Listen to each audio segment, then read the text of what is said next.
837 কোটির দুর্নীতি, সরকারি আর্থিক তহবিল অপব্যবহারের অভিযোগ, কলকাতা হাইকোর্টে একটি জনস্বার্থ মামলা হয়েছে। ডিটেলসে আমি আসবো এবং এর পাশাপাশি আরও একটা প্রশ্ন আজকে তোলার চেষ্টা করব, সেটা হচ্ছে গুলশান কলোনি হোক বা ট্যাংরার ঘটনা, দুষ্কৃতীরা এক সপ্তাহ পেরিয়ে যাওয়ার, কোথাও দুদিন পেরিয়ে যাওয়া, কোথাও 5 দিন পেরিয়ে যাওয়া, কোথাও 1 মাস পেরিয়ে যাওয়া, তারপরেও কি করে অধরা থাকে সেগুলো নিয়েও কথা বলবো। কিন্তু শুরুতেই ম্যাকআউটের বিষয়টা একটু আপনাদের জানাবো।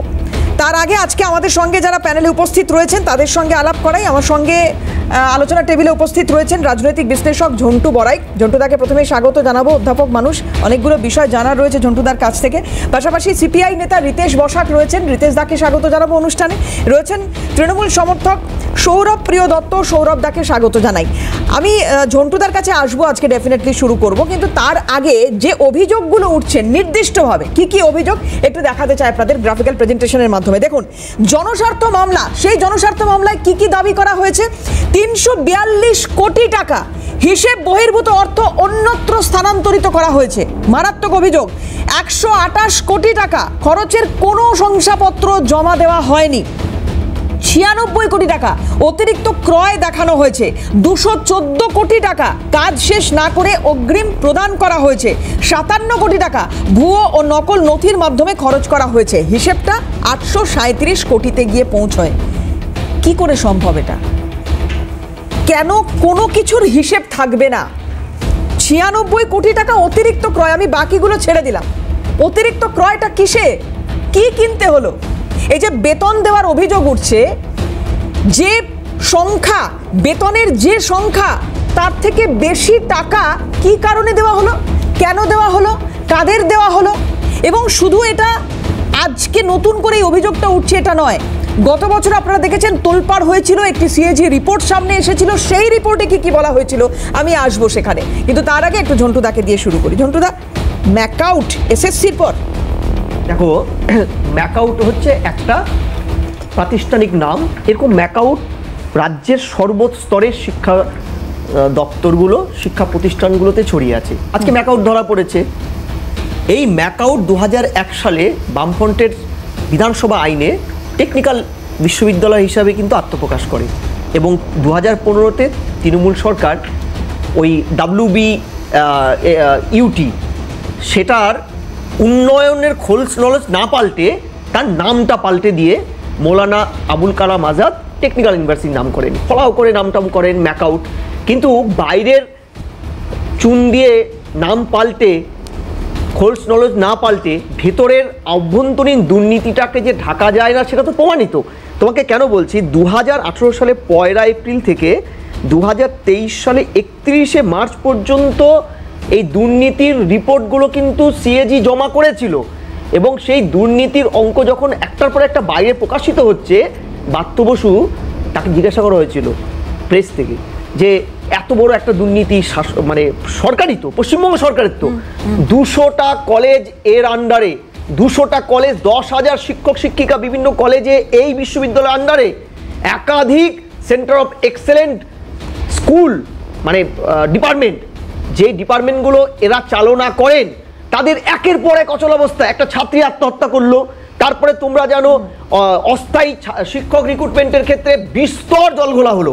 আচ্ছা, বাস্তবকে জিজ্ঞাসা করা হয়েছিল, থাকবো আমি আপনার কথাই শুনবো। ঝন্টুদা বলতে বলতে আমরা তাহলে এই গ্রাফিক্সটা একটু দেখাই যে সিএজির তরফ থেকে যে রিপোর্ট এসছে সেখানে কি কি অনিয়মের অভিযোগ করা হচ্ছে। ঝন্টুদা আপনি কন্টিনিউ করুন, আমরা গ্রাফিক্সগুলো দেখাই। হ্যাঁ, বাত্যবাবু বলেছিলেন রাজ্যপালের তত্ত্বাবধানে এমন কিছু হচ্ছে কিনা মেলাইন করার জন্য সেটা খতিয়ে দেখতে হবে। অর্থাৎ তোমার অভিযোগটা তো 5 থেকে 6 বছরের পুরনো। তোমাকে আমি জাস্ট রিপোর্টটা বলছি, 5 থেকে 6 বছর ধরে ম্যাকআউটের ভয়ানক একটার পর একটা অভিযোগ এসছে। স্টুডেন্টটি যখন নকল, একটা মেয়ে নকল করার সময় নাকি ধরা পড়েছিল, আত্মগ্লানির থেকে হোক যে কারণে হোক আত্মহত্যা করেছিল, বিস্তর জলগোলা হয়েছিল দিনের পর দিন। আমি তোমাকে বলছি, এই তোমার চ্যানেলেই একাধিকবার শিক্ষা দুর্নীতিতে ম্যাকআউট নিয়ে আমাদের আলোচনা করতে হয়েছে। শাসক দল কি অন্ধের মতন ছিল? তারা কি এগুলো দেখেও না দেখার মতো ছিল, নাকি তাদের মদতে একের পর এক গত যিনি উপাচার্য ছিলেন, যিনি বাধ্য হলে রিজাইন দিতে, তার নেতৃত্বে এইসব হয়েছে? শাসক দলের নেতারা করে কমে খেয়েছে। আজকে তাকে বাঁচাতে, আরেকটা শিক্ষা দুর্নীতিকে বাঁচাতে শাসক দল এই ঠেলাঠেলি করছে।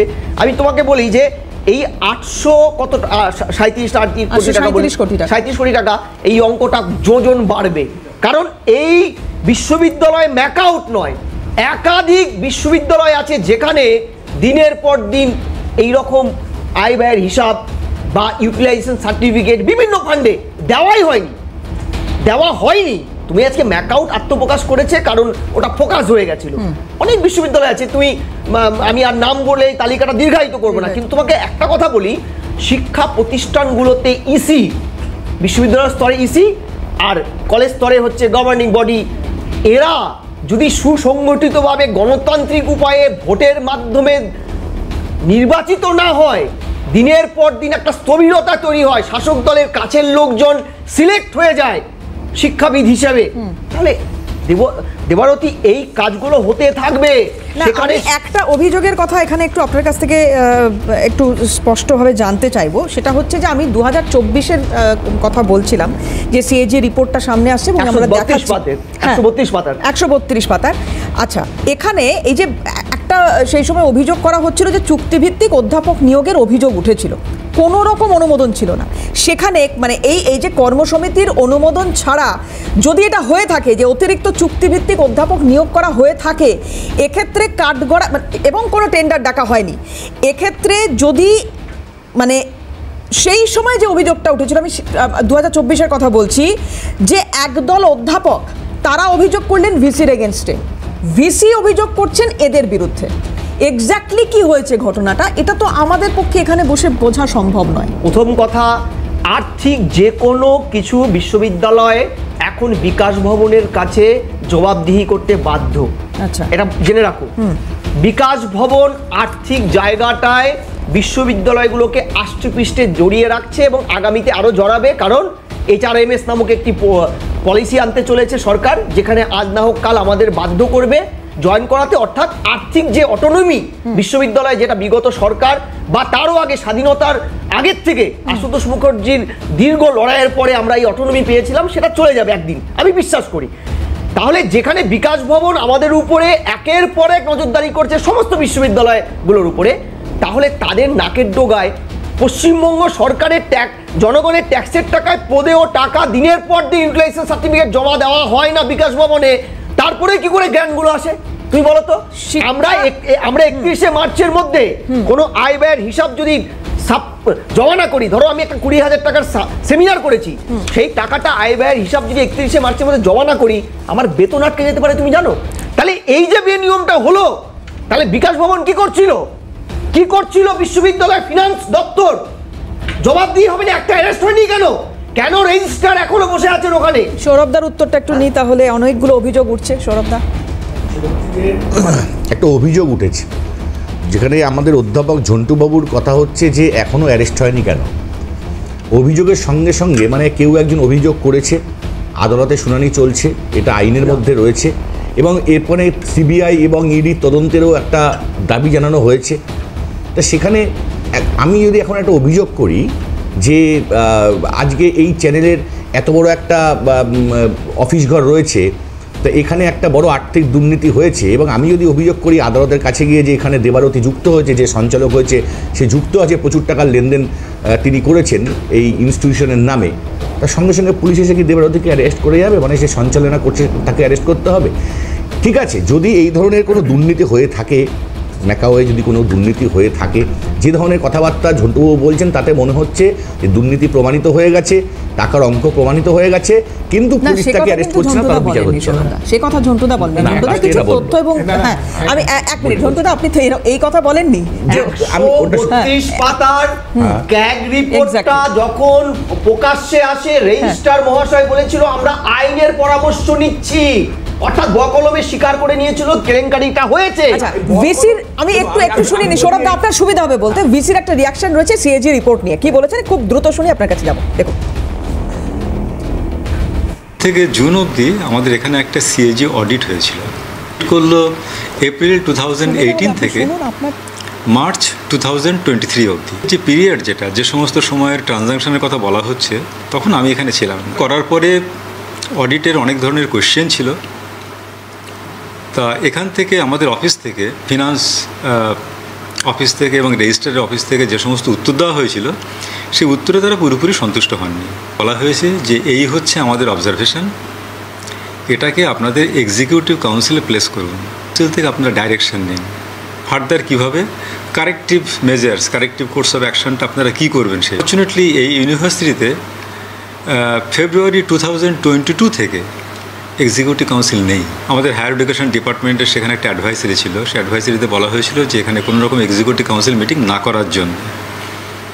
এখন এই ইউনিভার্সিটির ক্ষেত্রে সমস্যা যেটা হয়েছে, কাউন্সিলটাই যেখানে নেই, তো সেখানে কাউন্সিল মিটিংটা করবো কী করে। দুর্নীতি বলছেন, আমার নিজের দেখে যেটা মনে হয়েছে এটা ঠিক দুর্নীতি ঠিক সে অর্থে হয়নি। গভর্নমেন্টের ঠিক নিয়ম অনুযায়ী যেভাবে অ্যাপয়েন্ট করতে হয়, যেভাবে একটা বিল্ডিং কনস্ট্রাক্ট করতে হয়, যেভাবে পেমেন্টগুলোকে রিলিজ করতে হয়, হয়তো সে প্রসিডিওরটা পুরোপুরিভাবে ফলো করা হয়নি। সো পার্টলি আমি বলবো যে হয়তো একটু প্রসিডিওরিয়াল ল্যাপস, কিন্তু এটাকে ঠিক করাপশান বলাটা হয়তো যাবে বলে আমার মনে হয় না, অ্যাটলিস্ট আমার যা নিজের মনে হয়।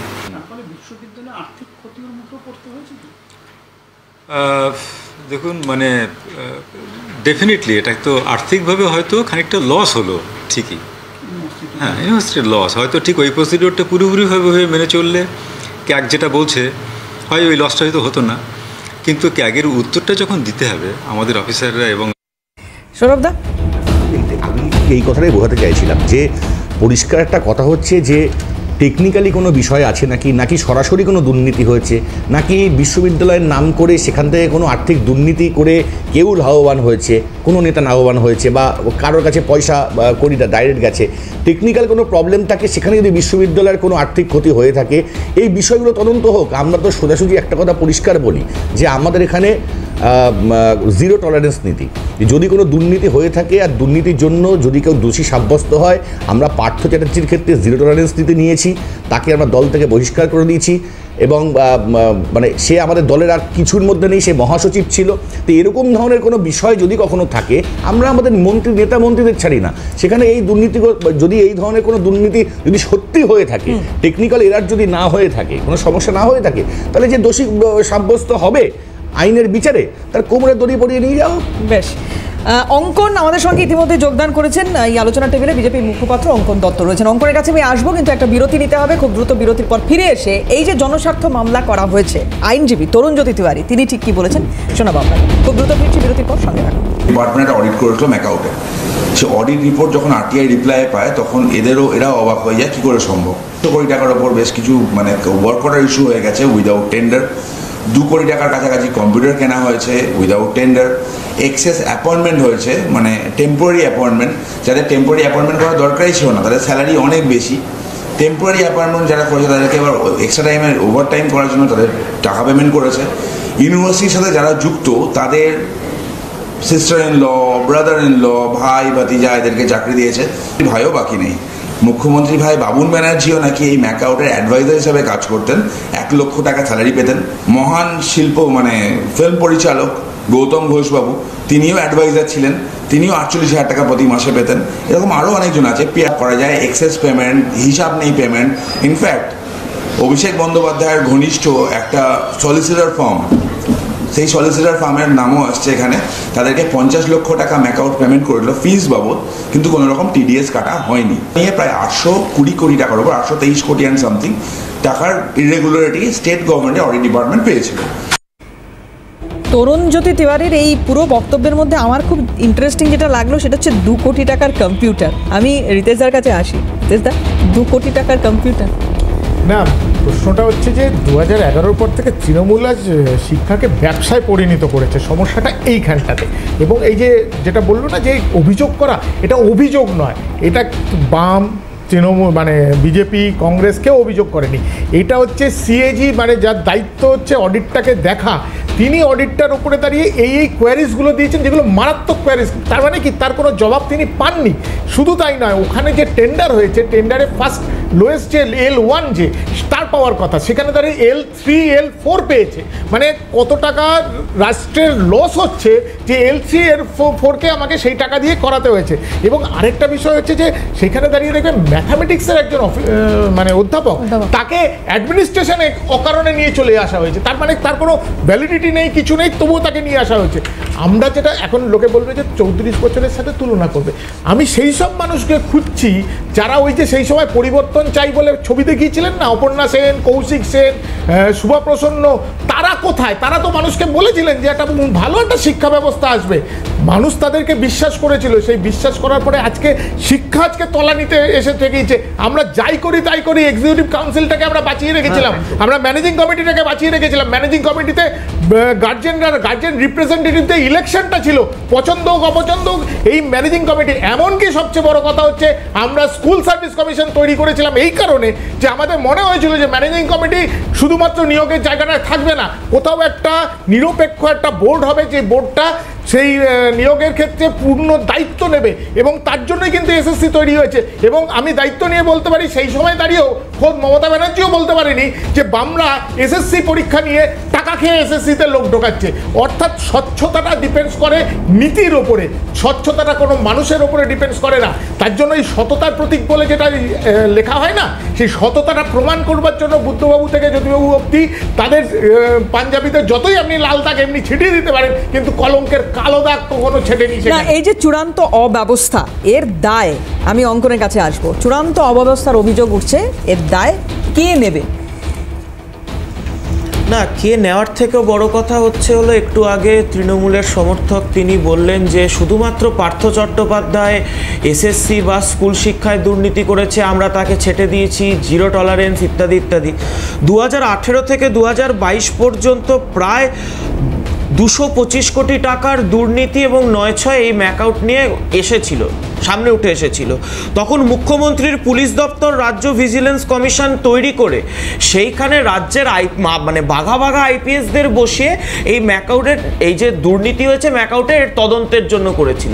2022 থেকে 2025 অবধি এই রাজ্যের ভিজিলেন্স কমিশন যে তদন্ত করেছে সেই রিপোর্টটা কোথায়? কাদেরকে গ্রেফতার করেছে? কোথায় গেল সেই তদন্তের রিপোর্ট? কারা দোষী? আদৌ টেকনিক্যাল ফল্ট নাকি এর পেছনে শতপ্রণোদিতভাবে একটা দুর্নীতি করা হয়েছে? আচ্ছা, টেকনিক্যাল ফল্টের জন্য প্রায় 3.5 কোটি স্টুডেন্টদের ভুয়ো স্টুডেন্ট এবং বেনিফিশিয়ারি বানিয়ে তাদেরকে স্কলারশিপ দেওয়ার নাম করে তো 52 কোটি টাকা লোটা যায় না।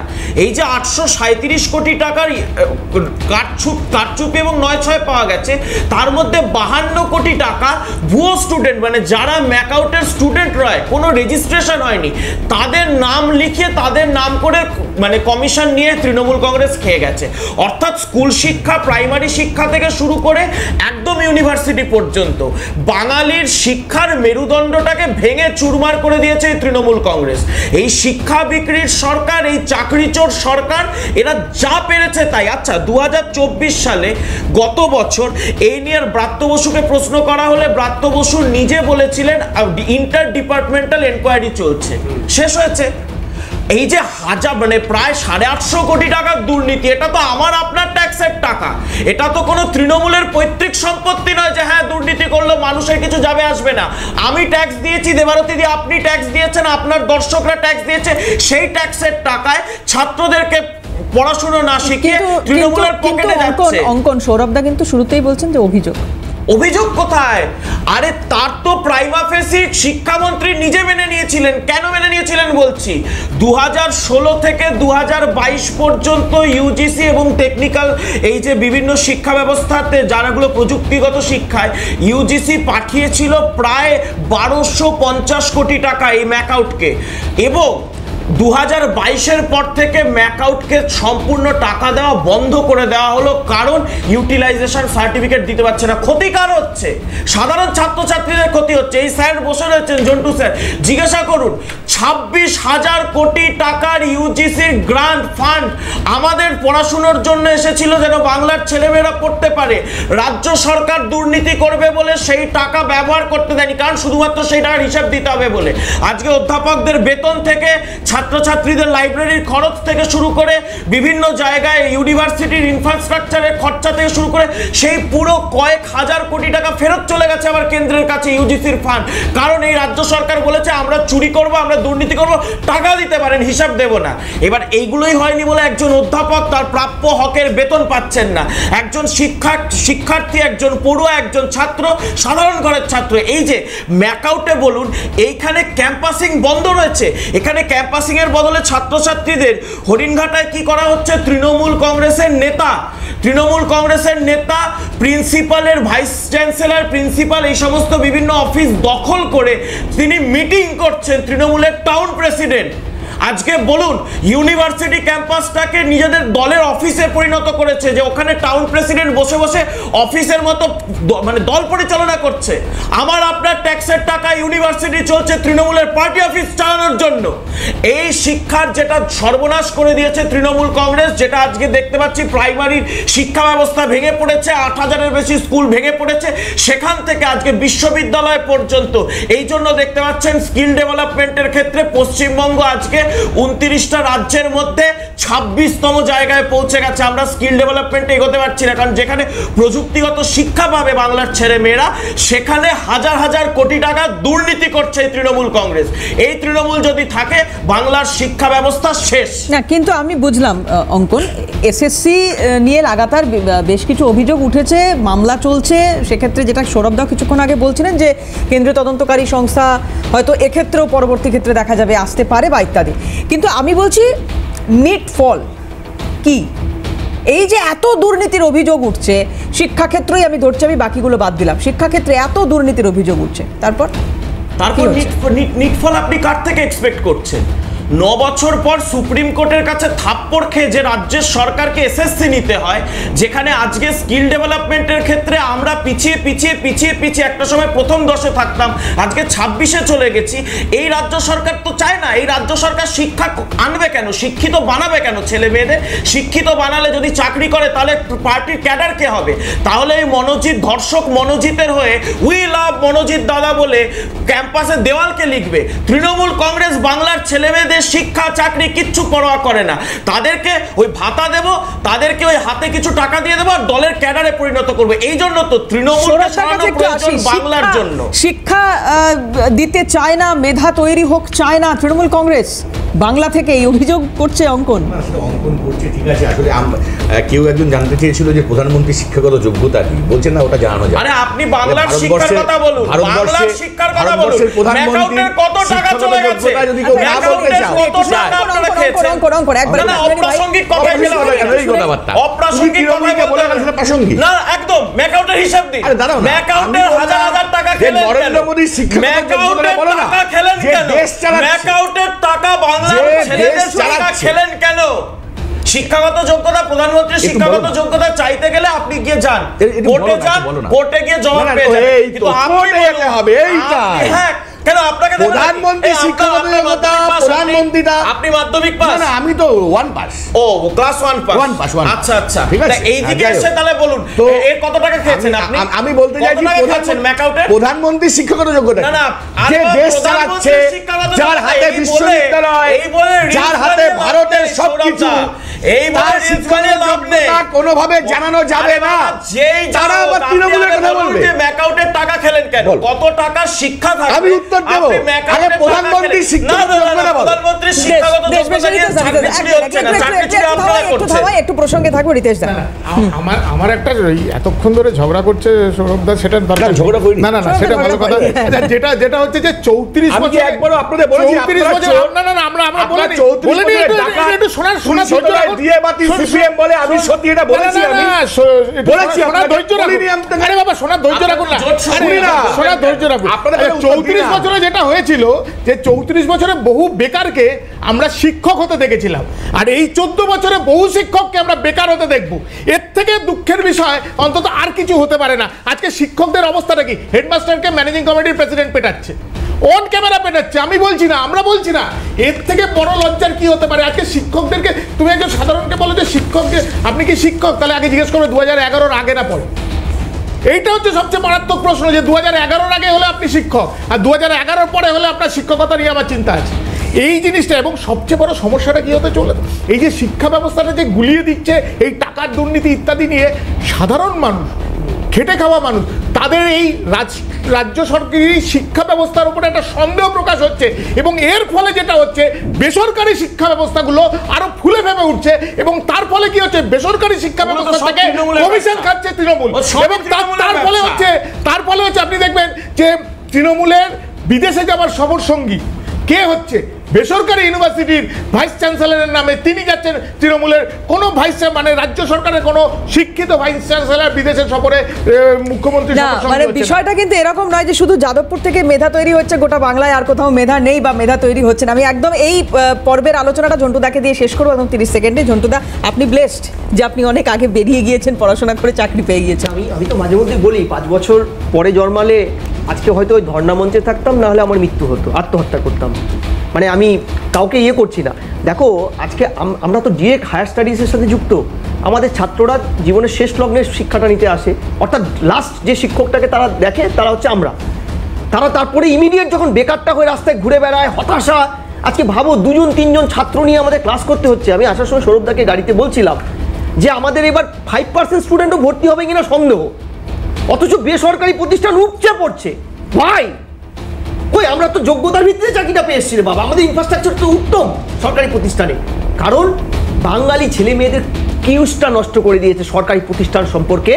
একটা যে কিছু করার ইচ্ছে ছাত্রদের, বাঙালি ছেলে মেয়েদের নষ্ট করে দিয়েছে শাসক, হয় রাজনীতি করে। আজকের সাউথ ক্যালকাটার ল কলেজের ছাত্রী প্রথমে বললো ওই কলেজ থেকে নাম উইথড্র করতে হবে, তার ধর্ষণ হয়েছে ওখানে, নির্মম ঘটনার সাক্ষী। মেয়েটিও চাইছে না, অন্য কলেজে ভর্তি হতে চাইছে। গতকাল তার পরিবারের স্টেটমেন্ট শোনো, এই রাজ্যের থেকে চলে যাবে। ভাবতে পারছো তাহলে কোথায় থাকবে বাঙালি প্রজন্ম? কি রাজ্যে থাকবে না? শিক্ষিত নাকি মুখ্যমন্ত্রী কথা অনুযায়ী আমরা বখাটে নিয়ে চলবো? সেই বখাটেরাই চলবে শুধু। এই মানে এই যে ট্রেন্ড চলছে, এই বিভিন্ন ইউনিভার্সিটি ইত্যাদি বা শিক্ষা নিয়ে দুর্নীতির যে অভিযোগগুলো সামনে আসছে, এটা থেকে কি হতে পারে আগামী দিনে? মানে কতটা অ্যালার্মিং এই পুরো সমস্যাগুলো বা এই অভিযোগগুলো, এবং এই অ্যালার্মিং সিচুয়েশনে দাঁড়িয়ে আগামী সময় কি হতে পারে? মানে আমি বলবো যে এখান থেকে কি প্রসব হতে পারে? এখান থেকে যদি এইভাবে মেধা হারিয়ে যায়, যদি এইভাবে শিক্ষা হারিয়ে যায়, যদি এইভাবে পড়াশোনার প্রতি ভালোবাসা হারিয়ে যায়, তাহলে কোথাও কি মিনি ফিরোজদের জন্ম হয়? এই প্রশ্নের উত্তর পরের যে আধ ঘন্টা আমাদের আর অনুষ্ঠানের বাকি রয়েছে সেখানে খোঁজার চেষ্টা করব। একটা বিরতি নিয়ে, বিরতির পর ফিরে আসবো এই প্রতিবেদন নিয়ে। দেখুন, গত বৃহস্পতিবারের সন্ধ্যায় গুলশান কলোনিতে সশস্ত্র দুষ্কৃতীদের তাণ্ডব। এলাকা দখলকে কেন্দ্র করে গোষ্ঠী সংঘর্ষ গড়ায় মাঝরাতে। বেশ কয়েকজন গ্রেপ্তার, কিন্তু এখনও অধরা মূল অভিযুক্ত মিনি ফিরোজ। পুলিশ তাকে খুঁজে না পেলেও সোশ্যাল মিডিয়ায় পুলিশ আর নেতাদের কার্যত হুমকি দিচ্ছে ফিরোজ। আইনকে বুড়ো আঙুল দেখিয়ে গুলশান কলোনিতে এখন অবৈধ নির্মাণের কারবার। যোগ আছে নাকি বাংলাদেশ অনুপ্রবেশকারীদের, আছে দুর্বৃত্তদের বাড়াবাড়িও। স্থানীয় বড় চেয়ারম্যান সুশান্ত ঘোষকে খুনের চেষ্টার মূলেও নাকি এই গুলশান কলোনি। সেখানেই এবার মিনি ফিরোজের তাণ্ডব। একই কাণ্ড কি ট্যাংরাতেও? বুধবার গভীর রাতে দুষ্কৃতীর তাণ্ডব বহুতলা আবাসনে। গুলশান কলোনির মতো ট্যাংরাতেও কয়েকজন গ্রেপ্তার, কিন্তু অধরা কেন ফিরোজ? কার হাত তার মাথায়? ফিরোজ কি ভোট লুটের সম্পদ? ফিরোজের দাবিও বলে সে কথা। তাই কি মিনি হয়েও এত দাপট ফিরোজদের? অসহায় কি পুলিশ? আমাদের টিম কাজ করছে, আমি এটা বলতে পারি নিশ্চয়ই ধরা পড়বে, অ্যারেস্ট হয়ে যায়। যদি ধরা পড়ে ফিরোজরা, তাতেও কি মিলবে স্বস্তি? শিক্ষককে সর্বসমক্ষে পিটিয়েও যেখানে জামিন পাওয়া যায় 12 ঘন্টায়, আশঙ্কায় দিন যাপন করতে হয় আক্রান্তকেই, সেখানে কি মূল্য আছে পুলিশি আশ্বাসে? যদি টিকে থাকে দুর্বৃত্তদের দাপটের উৎস, দুর্বৃত্তদের জন্য যদি থাকে রক্ষা কবচ, তাহলে দাপট বাড়বেই ফিরোজদের। আতঙ্কের প্রহর গুনতে হবে আম জনতাকেই। ক্যালকাটা নিউজ।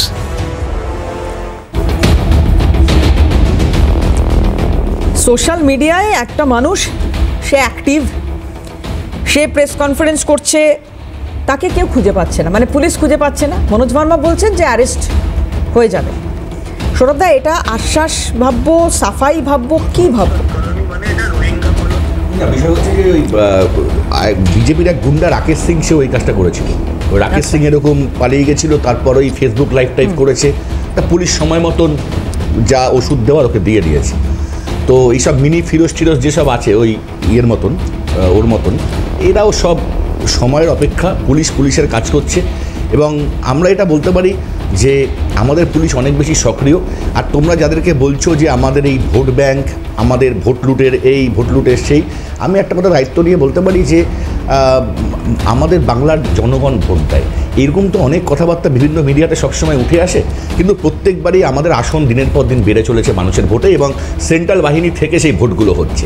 তার ফলে এই ধরনের কিছু আলোচনার মাধ্যমে মানুষের কাছে বিভ্রান্তিকর খবর পৌঁছানোয় মানুষ এখন টিভি দেখতে আর মানে বিরক্তি প্রকাশ করে, ভাবে যে এদের খবরের কোনো ভ্যালু নেই। এখন অঙ্কন চেঁচাবে, অঙ্কন বাকি অংশে বলবে। তবে আমি এইটুকুনি বলছি যে এই মিনি ফিরোজ বা বড় ফিরোজ, ছোট ফিরোজ, মাঝারি ফিরোজ, এই কলকাতার বুকে যারা মনে করবে যে আমরা দুষ্কৃতিমূলক কাজকর্ম করব এবং দুষ্কৃতিকরণ করে আমরা বেঁচে থাকার চেষ্টা করব, আইন তাদের বিষয়ে যে ব্যবস্থা আপনি একবার ফিরোজদের দোষ দিচ্ছেন, একবার সংবাদ মাধ্যমকে, কারটা ধরবো? না, আমি সংবাদ মাধ্যমকে এটা দোষ দিচ্ছি, এই কারণ দোষ দিচ্ছি না যে তোমরাই যে বললে যে ভোট লুটের সম্পদ তৃণমূলের, এই কথাটাই আমি আপত্তি জানালাম। ওই ছেলেটা তুমি কি জানো যে ও তৃণমূলের ভোট লুটের সম্পদ, এই কথাটাই আমি আপত্তি জানালাম।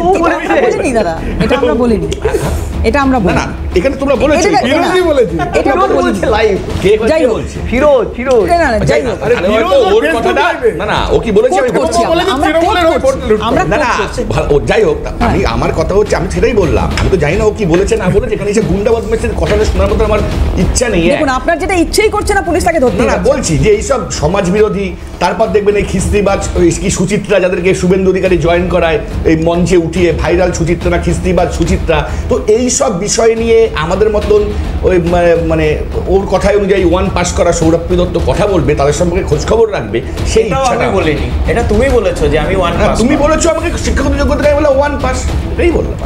আচ্ছা, আমি একটা অঙ্কন নিশ্চয়ই জানবে, সেটা হচ্ছে গতকাল একটা খবর আমরা দেখছিলাম, সেটা হচ্ছে যে নেতাজি নগর এলাকা, এই নেতাজি নগর এলাকা অত্যন্ত পশ কলকাতার একটা এলাকা, এবং এখানে একজন আইনজীবীকে আক্রান্ত হতে হলো 99 নম্বর ওয়ার্ড, এবং সেই 99 নম্বর ওয়ার্ডে এই আইনজীবী, তিনি নাকি যুবর সভাপতির দায়িত্বে আছেন।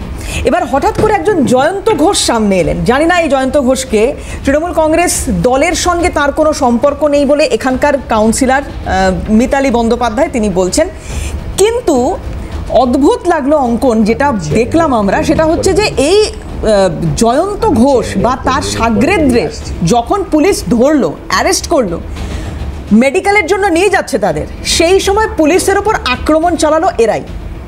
তো এই পুলিশ এই ফিরোজদের খুঁজে পাবে, এটা মানে পাবে বা পেতে দেরি হচ্ছে কি এই কারণে? না, প্রথম কথা এই যে কীরকম আমরা সুন্দর একটা মানে দেখছি না, মানে আর এখন আর বাংলায় থাকলে ওয়েব সিরিজ দেখার প্রয়োজনীয়তা বোধ করি না আমি অন্তত। মানে একটা ক্রাইমের ওয়েব সিরিজ দেখবো, এই যে মিনি ফিরোজ, এই যে শেখ শাহজাহান, এই যে জেসিবি, এগুলো একটা সময় তো আমরা দেখতাম, এই চলো আমি একটা বিহারের কেন্দ্রিক একটা দেখি, 90-এর বিহারের একটা সিরিজ দেখি বা একটা সিনেমা দেখি, এই ধরনের নাম, এই ধরনের ফিলিংসগুলো আমরা পেতাম। এইগুলো এখন আমরা পশ্চিমবঙ্গে আমাদের মানে জায়গায় জায়গায় পাড়ায় পাড়ায় পাচ্ছি, মিনি ফিরোজ, শেখ শাহজাহান, এইরকম ব্যাপার। এবং আচ্ছা আচ্ছা আচ্ছা, আরে গুজরাট ছিল অমিত ভাইয়া, অমিত ভাইয়া, ঠিক আছে ঠিক আছে ঠিক আছে, ভাইয়া গুন্ডা ছিল। আচ্ছা আচ্ছা, খুব ভালো। বলো, এবার বিষয় হচ্ছে হলো, দেখুন এই যে সৌরভপ্রিয় দত্তরা, এই সৌরভপ্রিয় দত্তদের আমরা যারা এই দমদম এলাকায় ছোটবেলায়, তখন তো রাজনীতি করতাম না, ছোটবেলায় দেখেছি এনারা মার খাচ্ছেন, রক্তাক্ত হচ্ছেন, বলছেন এই যে বাহুবলী কালচার, এই যে পেশি শক্তির কালচার, এই যে সিপিএম এই যে গুন্ডা তৈরি করেছে, হারমাদ রাজত্ব, হারমাদ কোট অ্যান্ড কোট এই নামটা নিয়ে এসেছিলেন মমতা বন্দ্যোপাধ্যায় বাংলার রাজনীতিতে, কিনা সিপিএমের সন্ত্রাসের বিরুদ্ধে লড়াইয়ের পর। আজকে তো মশাই আপনারা সিপিএমের রাজনৈতিক সন্ত্রাসকে তো আপনারা সামাজিকরণ করেছেন, মানে আপনারা তো সেটাকে সমাজে নিয়ে গেছেন, মানে কেউ সুরক্ষিত নয়, মানে কলেজ থেকে, হাসপাতাল থেকে, স্কুল থেকে, সব জায়গায় মেয়েরা খুন হচ্ছে, মেয়েরা ধর্ষিত হচ্ছে, ছেলেরা মার খাচ্ছে, আইনজীবী মার খাচ্ছে, ডাক্তার মার খাচ্ছে, সব জায়গায়। এবং সব জায়গায় এই যে আমরা আগের পার্টে আলোচনা করলাম না যে শিক্ষাটা নেই, যখন কোনো একটা সমাজ থেকে শিক্ষাটা অবলুপ্ত হয়ে যায়, এই সমাজ বিরোধী, এই আততায়ী, এর গুরুত্ব বাড়ে। পেনের কলমের গুরুত্ব যদি কমে যায়, তখন বন্দুকের গুরুত্ব আসবে। এই মিনি ফিরোজ নিজের প্রকাশ্যে হুমকি দিচ্ছে, একদম ফেসবুক লাইভ করে এরকম করে হুমকি দিচ্ছে তৃণমূলের নেতাকে। মুখ্যমন্ত্রী, রাজ্যের পুলিশ মন্ত্রী কতটা অপদার্থ হলে 2 পয়সার একটা গুন্ডা তৃণমূলের কাউন্সিলরকে হুমকি দেয়, তৃণমূলের কাউন্সিলর বলছে আমি আর কতদিন বাঁচবো আমি জানি না, বাবা মাকে বলেছি, বউকে বলেছি আমি এখানে লাইফ ইন্স্যুরেন্স করে রেখেছি। আর এর পরেও আমাদেরকে বলতে হবে যে না পশ্চিমবঙ্গে আমরা ভালো আছি। আজকে শুধুমাত্র শেষ 2 মাসে জুলাই আর আগস্ট মাসে পশ্চিমবঙ্গের বুকে 72টা খুন হয়েছে।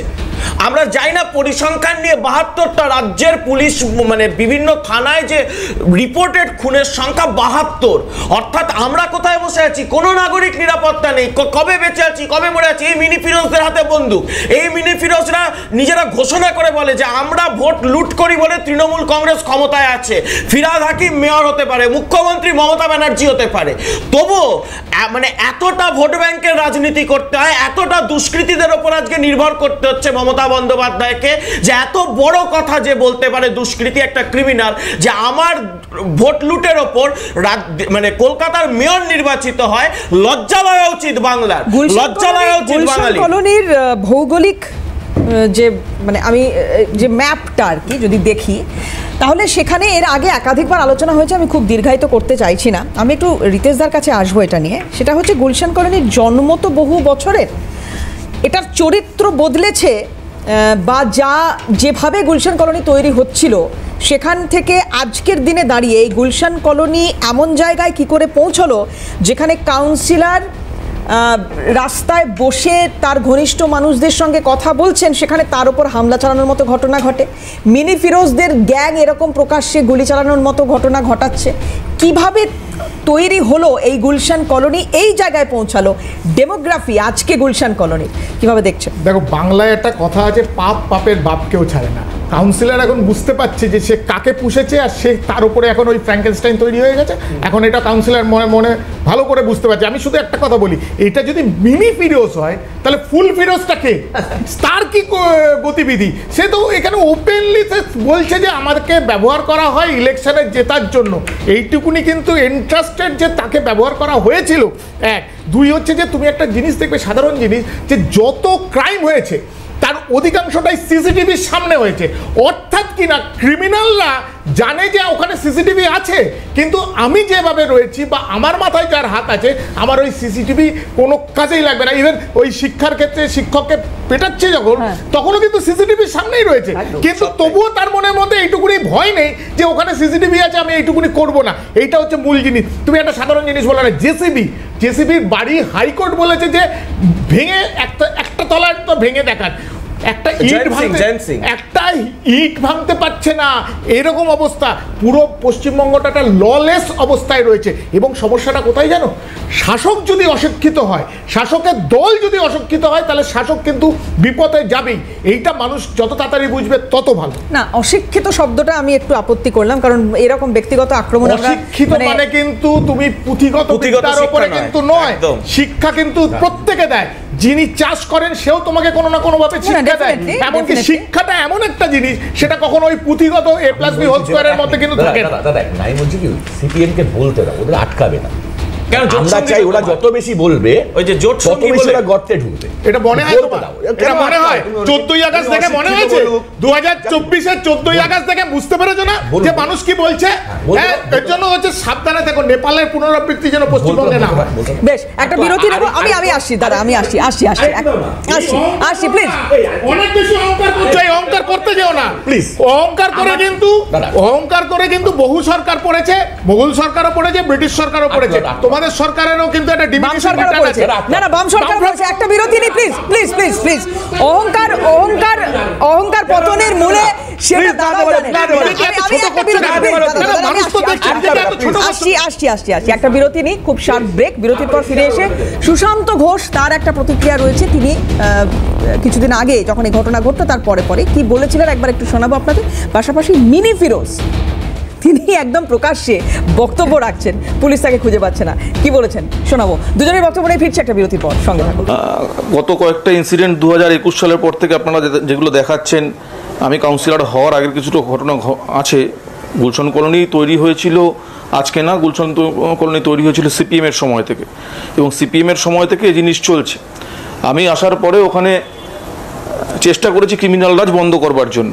এই ক্রিমিনাল রাজ বন্ধ করার ফলে বহিরাগত ক্রিমিনালরা আসছে এবং রাতের অন্ধকারে তারা এই সমস্ত ইনসিডেন্টগুলো ঘটিয়ে চলে যাচ্ছে। এটা একবার না, আবার পুলিশ অ্যারেস্ট করার পরে 3-4 মাস যখন জেলে থাকছে, জেল থেকে বেরিয়ে এসে আবার করবার চেষ্টা করছে। এটা কিছু না, এটা ওখানকার মানুষকে আতঙ্কিত করবার চেষ্টা। हुआ है, हम उसका वीडियो भी अपलोड किए हैं। एड्रेस कहाँ का?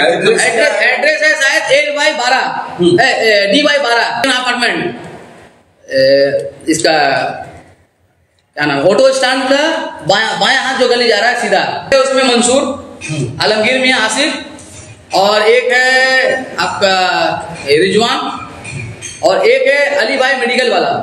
तो धड़ल्ले से आज भी मट्टी फेंका जा रहा है, पुकुर भाट किया जा रहा है।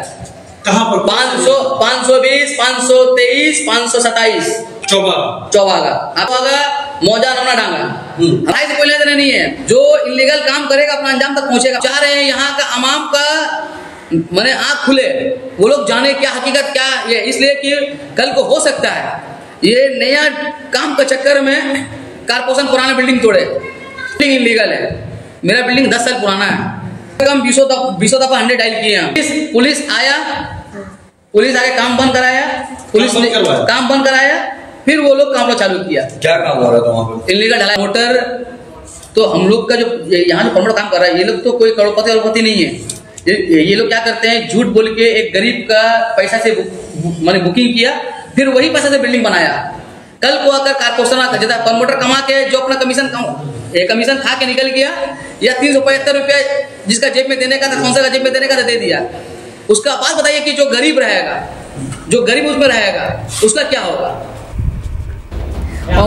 অঙ্কনরা লাগাতার অভিযোগ করেছে ভোট মেশিন। আমার একটা প্রস্তাব আছে, খুব সংক্ষেপে, মিনি ফিরোজের নাম পরিবর্তন করে মিনি কুণাল ঘোষ রাখা হোক। উনি যেভাবে যে প্রভাব প্রতিপত্তি নিয়ে প্রেস কনফারেন্স করছেন, ওনাকে মিনি কুণাল ঘোষ বলা হোক, আর মিনি ফিরোজ চলবে না। এ তো প্রভাব প্রতিপত্তি তোমার নেই সৌরভ দা, যা প্রভাব প্রতিপত্তি দেখছি কি করছো তৃণমূল করে কি পেলে। প্লিজ আমরা একটু প্রসঙ্গে থাকি। আমি একটা বিষয় একটু সৌরভদার কাছে জিজ্ঞেস করে আমি তারপরে ঝন্টুদার কাছে আসবো। ঝন্টুদা, সৌরভদা, এই যে মিনি ফিরোজের কথা আমি বলছি না, হয়তো কিছুদিনের মধ্যে আমরা আশা করছি যে পুলিশ অ্যারেস্ট করতে পারবে যদি এর বিরুদ্ধে এই অভিযোগ সঠিক হয়। কিন্তু একটা কথা এখানে সুশান্ত ঘোষ বলছেন বহিরাগত ক্রিমিনাল, এই শব্দটার আমি একটু মানে আপনার কাছে বুঝতে চাইবো। বহিরাগত ক্রিমিনাল মানে অন্তর্গত ক্রিমিনাল, বহিরাগত এটা কি জিনিস? মানে ক্রিমিনাল তো ক্রিমিনালই। দেখো মানে না, বিষয়টা হচ্ছে যে মানে এই মানে ওখানকার কিছু এইসব গুন্ডা বদমাইশ তারা এই পাশের রাজ্য থেকে বিভিন্ন সময় ধরা পড়েছে, যখন বিহার বা ইউপি থেকে ভাড়া করে এনে এই ধরনের হামলা টামলা করে। ঠিক আছে, কে করায়? সে পুলিশ ধরবে। তারা 2 নম্বর হচ্ছে এই যে কিছুক্ষণ আগে রিতেশ দা বলছিল যে অশিক্ষিত শিক্ষিত, শুনছিলাম ভালো কথা। আমাদের পশ্চিমবঙ্গের একজন পিএইচডি করা কয়লা মাফিয়া কালে সিং এর হাত ধরে ওই সাদা ধপধপে ধুতি পরা বুদ্ধদেব ভট্টাচার্য অনুদান নিয়েছিল, সেই ছবিটা খুব মনে পড়লো আমার। দেখ রিতেশ দাকে ধন্যবাদ যে কালে সিং এর মতন একজন পিএইচডি করা শিক্ষিত মানুষকে বুদ্ধ উর্বশে রাখার জন্য। আচ্ছা ফিরোজ কার হয়ে করে? প্লিজ একটু ঝন্টুদার কাছে আসি এবার, প্লিজ। হ্যাঁ ঝন্টুদা, দেখো একটা কথা তো আছে, তোমাকে বুঝিবে যে তোমাতে বাড়ি শেষ, মানে গোকুলে নয়, তোমাতেই বাড়িছে, তোমার মধ্যে একদম। এই যে মিনি ফিরোজ বলছো না, এই যে প্রথম কথাটা ফিরোজ যে কথাটা বললো প্রকাশ্যে বহিরাগত, বুঝতে হবে গুলশন কলোনির ডেমোগ্রাফিটা কিভাবে 11-র পরে চেঞ্জ হয়েছে। এখানে গুলশন কলোনিতে 2000 ভোটার, রেজিস্টার্ড ভোটার 2000, কিন্তু জনসংখ্যা কত জানো? 2 লক্ষ প্লাস। এই যে গ্যাপটা, এই গ্যাপটা একাধিকবার বিভিন্ন চ্যানেল ওই গুলশন কলোনিতে পৌঁছে সেখানকার নাগরিকদের কাছে জানতে পেরেছে এন্টায়ার কলোনিটা বহিরাগত বাংলাদেশি অনুপ্রবেশকারী ছেয়ে গেছে। এসআইআর হবে, এসআইআর ধরা পড়বে না। দেখো এসআইআর এর ভুট্টা তো মমতা ব্যানার্জি ইতিমধ্যেই প্রকাশিত যে যে বিএলআরওর নামগুলো আসছে অস্থায়ী সব তৃণমূলের কর্মী, সব অস্থায়ী, স্থায়ী কর্মীদের নামই দেওয়া পড়েনি। আমার কথা নয়, আজকে ইলেকশন কমিশন বলেছে ব্যাপারটা দেখবো, করতে দেবে না। ওটা ছাড়ো, আমি নিজে নির্বাচন কমিশনের সাথে যুক্ত ছিলাম, আমি জানি শাসক কি চাইলে পরে কি না করতে পারে। এবার প্রশ্নটা হচ্ছে এই বহিরাগত বাংলাদেশি অনুপ্রবেশকারীদের কনসোলিডেটেড ওই জায়গাটা মুক্তাঞ্চল করে রাখার পিছনে শাসক দলের দীর্ঘমেয়াদী পরিকল্পনা থাকে। তারপরও পরিকল্পনা হচ্ছে এই নন রেজিস্টার্ড যে বহিরাগত তাদের কোনো থানায় করা যায় না, আইডেন্টিফাই করা যায় না। এরা যদি কোনো জায়গায় ভোট লুট করে, তোমার বাড়িতে রাহাজানি করে, তোমাকে থ্রেট দেয়, কোথাও গুলি করে, শাসক দল নেতাকেও মারতে পারে, একেও মারতে পারে নিজেদের ইন্টারেস্টের স্বার্থে বা বিরোধীদের। পুলিশ এদেরকে আইডেন্টিফাই করতে পারে না, এটা একটা প্লাস পয়েন্ট। কলকাতায় এমন বহু ক্রিমিনাল অ্যাক্টিভিটি হয়েছে, কলেজ ভাঙচুর হয়েছে, বিশ্ববিদ্যালয় ভাঙচুর হয়েছে, ভিসির রুমে গিয়ে ভাঙচুর করা হয়েছে, পরবর্তীকালে পুলিশ খুঁজে পায়নি সিসিটিভি ফুটেজ থাকার পরেও। কারণ ওরা একটা জায়গায় কনসোলিডেটেডলি শাসক দলের ছত্রছায়া চলে যায়। দ্বিতীয়, কে মিনি ফিরোজের মাথায় কে যে এত বড় এতগুলো বুম নিয়ে রাষ্ট্রপতি প্রধানমন্ত্রীর মতন ইয়ে করছে, কনফারেন্স করছে, পুলিশ স্ট্রেস পাচ্ছে না? বিকজ তুমি কসবা এলাকার কাউন্সিলরের কথাটার ধরলে চলবে না। কসবার এলাকার স্থানীয় বিধায়কের অঙ্গুলি হিলন ছাড়া ওখানে সোনার দরে এক বিন্দু জমি বিক্রি হয় না। আমরা প্রত্যেকে জানি ওখানকার বিধায়কের ছত্রছায়া। ব্যাপারটা কি জানো, তৃণমূলের দুটো গোষ্ঠীর মধ্যে টাকার ভাগ নিয়ে লড়াই। একদম। এই ভাগ লড়াইয়ে একটা শ্রেণী বিধায়কের গোষ্ঠীর যাদের ছত্রছায়ায় এই বড় ধরনের বহিরাগত গুন্ডাগুলো চালিত হচ্ছে, তারা আরেকটা গোষ্ঠীকে মারছে।